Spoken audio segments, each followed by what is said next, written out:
В Таджикистане сегодня произошло землетрясение на границе с Афганистаном. В чемпионате Таджикистана по футболу заработает система видеопомощи рефери. Россия и Кыргызстан создадут объединенную систему противовоздушной обороны. Россия и Украина обменялись военнопленными. Бывшие военные США подали в суд на Пентагон за сокрытие данных о токсинах на авиабазе в Узбекистане. В Таджикистане сегодня в 10:24 местного времени произошло землетрясение, сообщили в геофизической службе страны. По данным службы, эпицентр землетрясения находился в 290 километров юго-восточной Душанбе на границе с Афганистаном. Магнитуда землетрясения составила 3 балла. В Душанбе толчки не ощущались, только жители Хорога почувствовали небольшие колебания. Здесь сила толчков составила 2 балла, сообщили в ведомстве. КЧС республики приводит еще один ориентир – 30 километров юго-западнее Хорога. Сообщает, что информация о пострадавших или разрушениях не поступала по данным этого ведомства. Между тем, Центр сейсмопрогностического мониторинга МЧС Узбекистана сообщает, что толчки были зафиксированы на территории Кбау в 40 километрах от Хорога. Землетрясение имело магнитуду 4,1, а эпицентр залегал на глубине 215 километров, сообщает узбекское ведомство.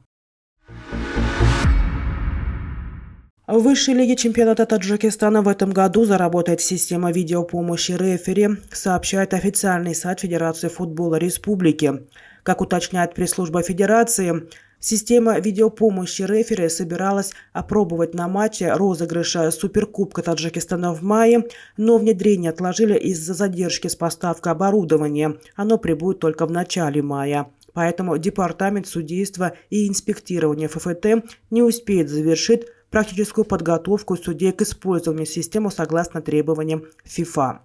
Процесс внедрения видеопомощи рефери в Таджикистане начался весной прошлого года. Ожидалось, что оформление и внедрение системы займет 7-8 месяцев. Технология видеопомощи рефери позволяет главному арбитру принимать решения во время игр, основываясь на видеоповторах. Официально система была включена в правила игры в футбол в 2018 году. Производителем оборудования системы видеопомощи рефери, которое заказал Таджикистан, является лицензированная FIFA американская компания. Правительство России представило президенту Владимиру Путину для внесения на ратификацию в Госдуму Российско-Кыргызское соглашение о создании объединенной региональной системы противовоздушной обороны. Постановление опубликовано на официальном интернет-портале правовой информации. Российская Федерация и Кыргызстан подписали соглашение о создании ОРС-ПВО 16 августа 2022 года в целях совершенствования противовоздушной обороны в регионе. На период действия соглашения Кыргызстан передает России участок площадью 5 гектаров. Объединенная система ПВО государств-участников СНГ была создана в феврале 1995 года.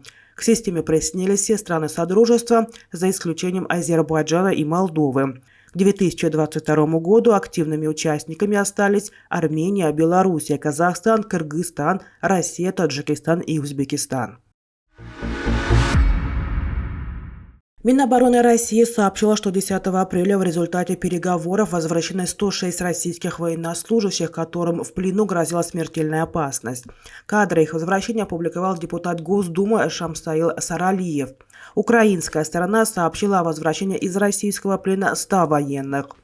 Самолетами военно-транспортной авиации ВКС России освобожденные и военнослужащие будут доставлены в Москву для прохождения лечения и реабилитации в медицинских учреждениях Минобороны России, говорится в сообщении Российского оборонного ведомства. В министерстве подчеркнули, что всем освобожденным из плена военным оказывается медицинская и психологическая помощь. Глава Офиса президента Украины Андрей Ермак сообщил, что Киев вернул из российского плена 100 военных. Как утверждает Ермак, среди них участники боев в Мариуполе и Гостомеле, а также военные и находящиеся на комбинате «Азовсталь». По его словам, некоторые из вернувшихся из плена получили серьезные ранения, имеют заболевания. Группа, представляющая интересы ветеранов армии США, подали в суд на Министерство обороны, требуя обнародования информации о ядовитых веществах, ставших причиной онкологических и иных заболеваний военнослужащих во время их дислокации на авиабазе Карши-Ханабад в Узбекистане. Об этом сообщает Association Press. Иск был подан в Федеральный суд Коннектикута 3 апреля. Заявители обвиняют Пентагон в сокрытии информации об опасных материалах, включая уран, химическое оружие и асбест, которые находились на авиабазе Карши-Ханабад, известной как К-2, во время пребывания там американских военнослужащих.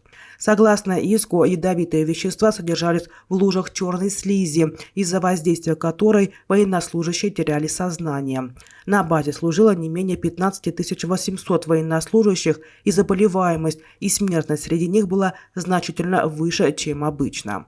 Аэродром Ханабад на юге Узбекистана использовался в качестве военно-воздушной базы США с октября 2001 года по ноябрь 2005 года. Первые американские самолеты приземлились на юге Узбекистана спустя месяц после терактов 11 сентября. Авиабаза служила центром материально-технического снабжения для сил США в ходе кампании по преследованию размещавшихся в соседнем Афганистане боевиков террористической организации Аль-Каида и радикального движения «Талибан». После андижанских событий, произошедших в мае 2005 года, власти Узбекистана потребовали от американцев покинуть Ханабад.